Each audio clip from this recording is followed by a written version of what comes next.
The UN Security Council will meet later today for its first discussion of Russia's military buildup along the border of Ukraine. If the meeting goes ahead, it would see Russia's UN ambassador square off in public against those of the US, Britain, and other countries. US lawmakers are also readying further sanctions on Russia in case it does invade its southern neighbor. This comes as Ukraine trains civilians in the use of weapons and how to fight.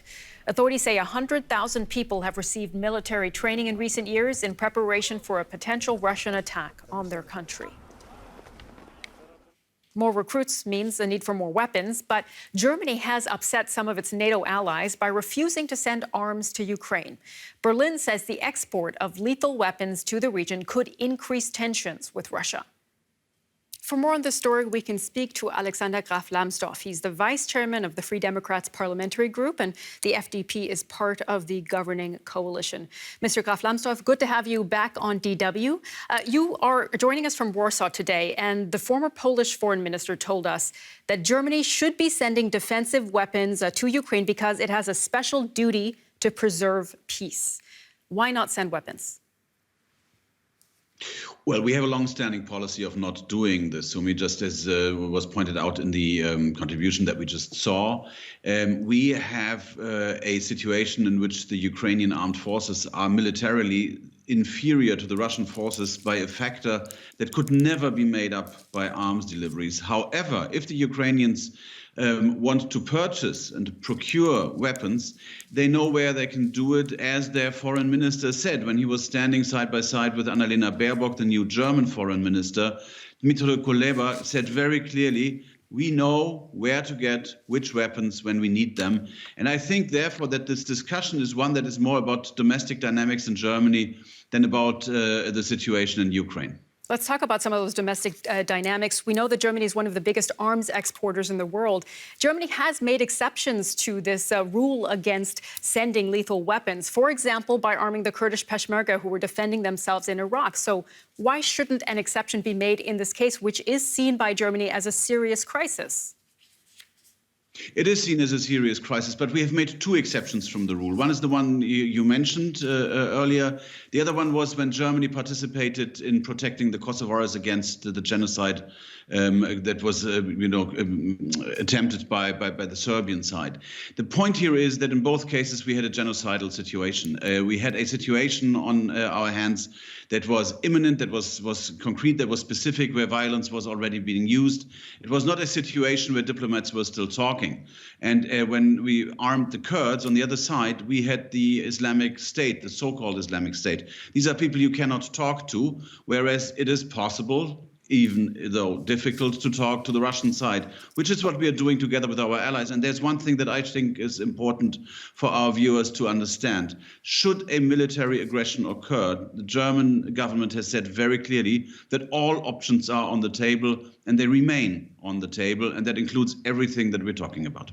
You said that the Ukrainian military is inferior to the Russian military. No defensive weapons that could be sent would really make a difference in the situation at the moment. But isn't this about sending a signal of solidarity to the Ukrainians? And I want to read you what the Ukrainian ambassador to Germany, Andrei Melnik, wrote recently on Twitter. He said, you should be sending defense weapons to stop a new Russian war. You prefer to get rid of these issues behind closed doors. This is a culture of communication that belongs to the past. It sounds like that feeling of solidarity is not being received by the Ukrainians. Well, I know Andrei Melnik very well. He's a very active ambassador, and he's, doing the right thing in his judgment by putting these things out on Twitter. I think what's going on is that we are expressing our solidarity also in practical terms with Ukraine, including, aid in the cyber field. You know that all Ukrainian ministries have been hacked just recently. We are supporting the armed forces with non-lethal elements. We are propping up the economy. We are opening up our markets in the European Union for Ukrainian products. Many things are going on, and we are helping Ukraine as well as we can. But in this phase, and let me say this again, in this phase, we are still talking. We've just heard that the Security Council of the United Nations is addressing the issue today. Right. I would suggest to take it off the Security Council and bring it to the General Assembly, because Russia doesn't have a veto there. So there are many things that we can still do in the diplomatic realm, and I think that's what we should be doing. Some of Germany's NATO allies are choosing to send weapons to Ukraine. Are you concerned that Moscow might perceive Germany's reluctance to do so as division among the West and see that perhaps as an opportunity? Well, if so, they would be mistaken if they read this as an encouragement, in terms of a military incursion. No, I don't think that the Kremlin should read it that way. We have a new government. We have a government that has been very clear on arms exports. There's a more restrictive line that's going to be pursued by this government. That's absolutely clear. It's in the coalition agreement. And so in this particular situation, we are very clear. Should a military incursion happen, all options are on the table, and I mean all options. But before we come to a situation like this, we try to save the peace in Europe, and that's what the German government is actively pursuing. Alexander Graf Lambsdorff from the governing coalition party, the Three Democrats. Thanks so much for joining us here on DW. Thank you. Let's bring in our correspondents on the story. We have Emily Sherwin in Moscow, Melinda Crane here in Berlin. Good day to both of you. Emily, I want to start with you there in Moscow. There is this meeting today at the UN Security Council, as we mentioned. Will that change anything for the Kremlin?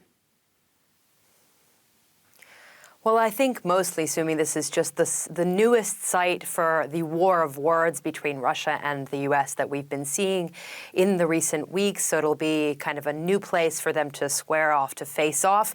And ahead of this meeting today, Russia already said that the U.S. initiative to hold this UN Security Council meeting about Ukraine is just a PR stunt.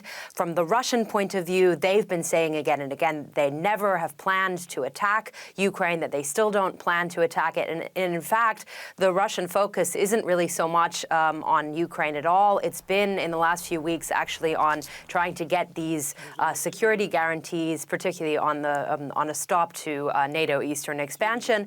When it comes to the actual meeting today, observers have been saying that Russia will potentially try to derail the meeting by holding a vote on whether the meeting should take place at all. And when it comes to concrete outcomes, they have a veto in the UN Security Council as one of the 5 permanent members in that council. So there's unlikely to be a concrete outcome for the Kremlin there. Okay, Melinda, coming to you now here in Germany. Leaders from the biggest governing party, the Social Democrats, they're going to be meeting over how to deal with Russia.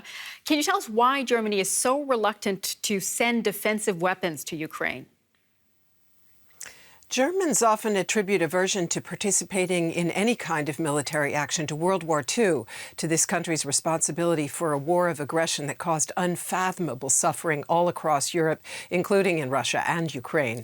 And especially for the Social Democrats, Germany's Cold War experience reinforced that stance. In the eyes of many SPD members, that conflict was overcome not by deterrence, but by diplomacy, not because NATO stationed purging missiles on the border to communist Eastern Europe, but because SPD Chancellor Willy Brandt introduced Ostpolitik and cultivated closer economic and diplomatic ties to the East. So reflecting both parts of that history, German law formally prohibits sending weapons to conflict regions, and that's what Social Democrats are citing when they say they don't want to send weapons. But in fact, this country is one of the world's biggest weapons exporters, and these arms often wind up in war zones. So it's a little hard to understand why the government is being so dogmatic here, and those 5,000 helmets that it's now agreed to send almost look like an insult for some allies. Well, Germany continues to point to diplomacy and the possibility of economic sanctions. And Emily, we've heard also that Russia could possibly be excluded from the bank transfer system SWIFT. How hard would that hit Russia? Well, Russia has been under pretty tough sanctions since they annexed the Crimean Peninsula from Ukraine back in 2014, and they've also been preparing for further sanctions since then, so including SWIFT, and they actually created their own financial messaging system to kind of avoid potential sanctions. They could use that, but it would cause some economic pain, I think, for Russia, at least in the first few weeks, if that were to come to pass. And Melinda, one more question for you. Germany's Chancellor Olaf Schulz has signaled he might be ready to scrap this very controversial gas pipeline, Nord Stream 2. Is that a serious proposal?